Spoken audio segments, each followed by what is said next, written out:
abre agora, então, falando sobre economia. O Ibovespa encerra as atividades nesta segunda-feira e pode fechar o ano com números recordes. E para falar sobre o assunto, eu converso agora com o Jefferson Latos, estrategista-chefe do Grupo Latos, que está aqui comigo no estúdio.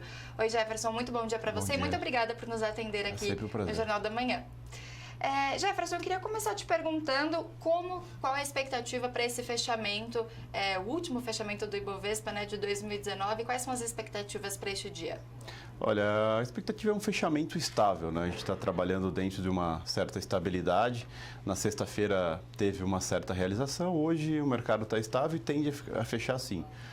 E fechando nos patamares que a gente está fechando aí entre as três melhores bolsas do mundo em 2019, né? O que é bem positivo. Uhum. Na semana passada a gente teve um novo recorde, né, de 117 mil pontos, embora na sexta-feira tenha tido ali um pequeno recuo. Isso. Mas a expectativa é que hoje feche também nesse patamar. Sim. O mercado já começou positivo hoje e tende a fechar isso, né? Tende a ter uma certa estabilidade, mas positivo. Perfeito. E a gente sabe que o saldo de 2019, a alta até este momento, é de 32,5%, mais especificamente 32,59% do Ibovespa. Eu queria que você fizesse uma retrospectiva de 2019. Por que dessa alta? Aqui nos bastidores a gente estava conversando, você disse que na última década esse foi o melhor resultado do Ibovespa. Por que isso?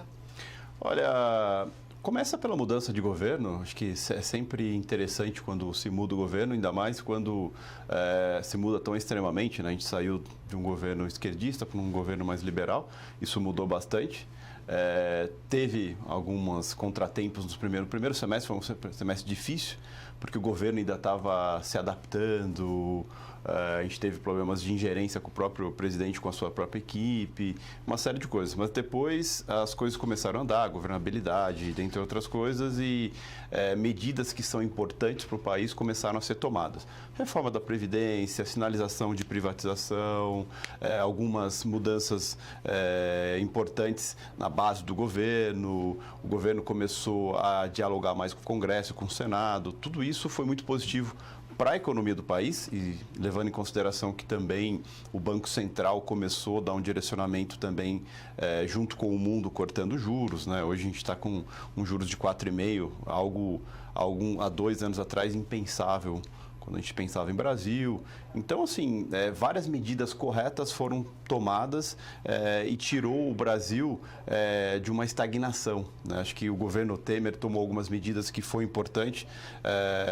até impopulares, mas que foram importantes, e o governo Bolsonaro também não está preocupado em tomar algumas medidas impopulares, como a reforma da Previdência, que, de certa forma, é impopular, tem outras que são esperadas? São esperadas e que também são impopulares, como a reforma administrativa.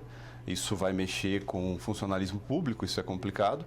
Mas o governo não está tendo, apesar de talvez não na velocidade que o mercado quer, mas ele não está tendo problemas em tomar medidas que são necessárias para o futuro do país.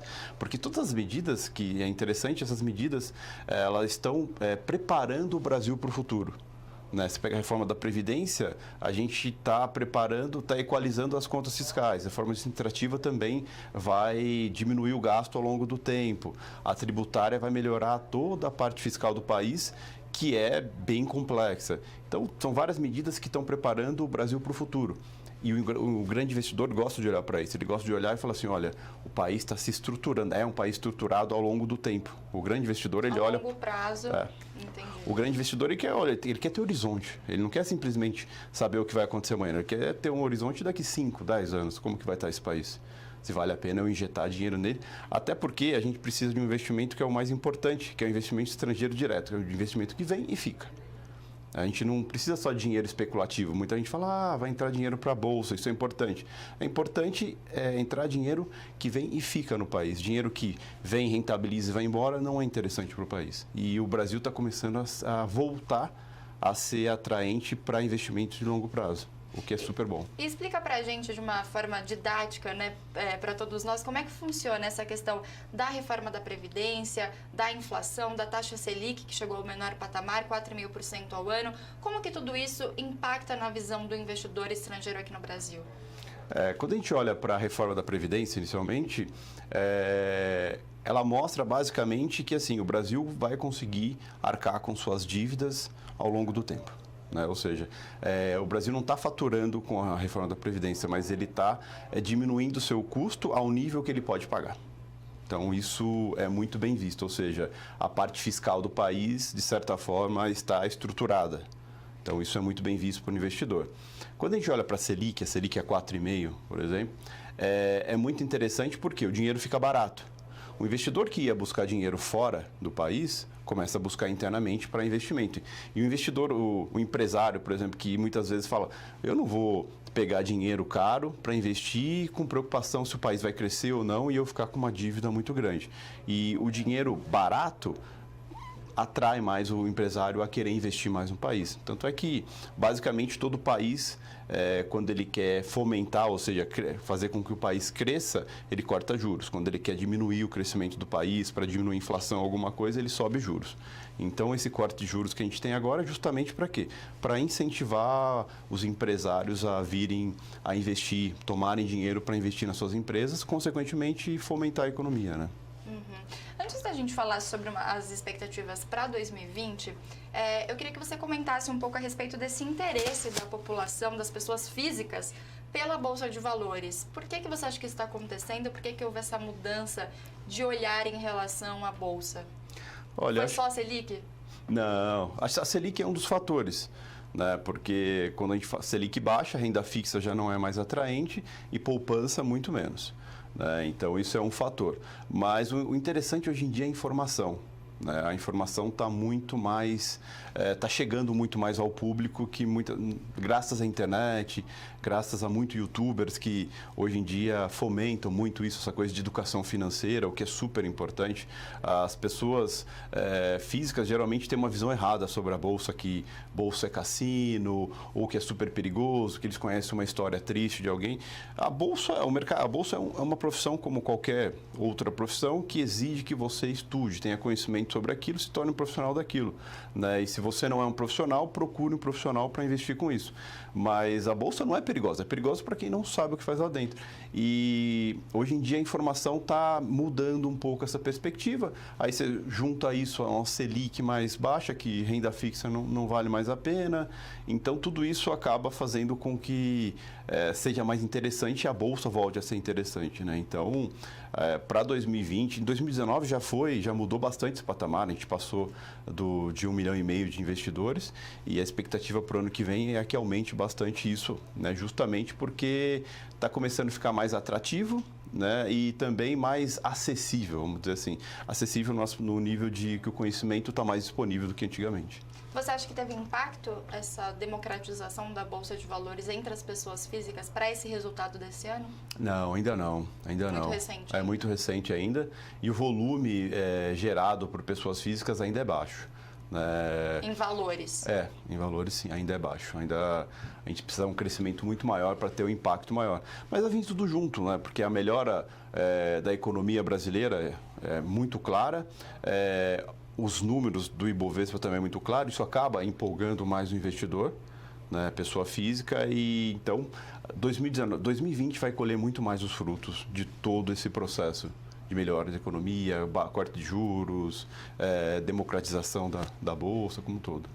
Falando agora, então, de expectativas para 2020, além dessas que você já citou, o que a gente pode esperar do Ibovespa, da Bolsa de Valores, no ano que vem? Olha, as expectativas são as melhores possíveis, né? A gente está terminando o ano muito bem e com expectativa muito grande a nível da economia, né? Tanto é que a expectativa de crescimento para o ano que vem é 2,20, o que é bem expressivo quando a gente pensa em Brasil. Isso vai acabar fomentando outras coisas, mas esse crescimento pode até ser maior se o governo conseguir tomar todas as medidas que pretende para 2020. Então, a gente está com uma expectativa alta e ela pode ser maior ainda. Né? Tanto é que o Guedes, numa entrevista dele, disse que assim, olha, vamos crescer 2,20, mas eu acredito que vamos crescer 2,5. Né? Então, ou seja, eu compartilho do mesmo otimismo. Esse 2019 foi um ano base. Né? A gente estruturou tudo para começar a colher os frutos em 2020. Vem aí possibilidades de elevação da nota do país novamente, o que é bem positivo, atrai bastante investidores. Tem bastante IPO para sair ano que vem. Então, assim, o ano promete ser bem interessante e positivamente. Isso a gente está falando do cenário nacional, Sim. mas a gente sabe que o cenário internacional também pode impactar, né? Em relação a Estados Unidos, China, Coreia do Norte, dá para a gente fazer alguma previsão aí? Vocês trabalham com essas possibilidades? Sim, a gente cobre o cenário internacional também. Olha, a gente vive um momento tranquilo, né? A China e Estados Unidos chegaram num acordo, apesar de não ter assinado ainda, mas chegaram num acordo parte 1, o que é bem positivo para o mundo. A Coreia do Norte, a gente sempre fala que é um pincher, né? Que ele late, mas nunca faz nada porque ele gosta de chamar atenção. A única alternativa que ele tem é chamar atenção, dizendo que tem bomba, tem isso, mas nunca efetiva nada. Então, não é uma grande preocupação para o mundo. E quando a gente pensa em União Europeia, com o Reino Unido, sobre o Brexit, a situação mais amena. Então, aparentemente, é claro que a gente não consegue enxergar muito longe, porque o Trump pode amanhecer de mau humor e mudar tudo. Fazer um tweet. Um Twitter dele pode simplesmente mudar tudo. Então, a gente não pode prever. Mas, momentaneamente, do jeito que a gente olha, a situação também está tranquila. Então, a gente não vai sofrer com algum problema externo. Mas só a gente tem eleições também, né? No ano que vem, lá nos Estados Unidos. Mas as eleições a gente até acompanha de perto.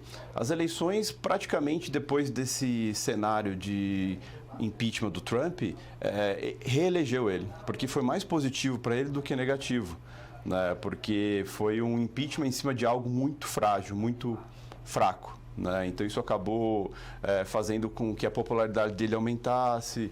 Tanto é que tem estatísticas que dizem que a população também é muito contra esse impeachment e acabou aumentando a popularidade dele. Então dificilmente ele perde essa eleição. Então a gente não vai ter eleições tão conturbadas, apesar de ter alguns candidatos que podem ser interessantes, como Michael Bloomberg, por exemplo. Mas também não acreditamos que isso vá atrapalhar o processo de crescimento do país, do Brasil em específico. Tá certo. Nós conversamos agora, então, com o chefe estrategista do Grupo Latos, o Jefferson Latos. Jefferson, muito obrigada pela sua participação aqui no Jornal da Manhã e um ótimo 2020 para você. Para nós. Até mais.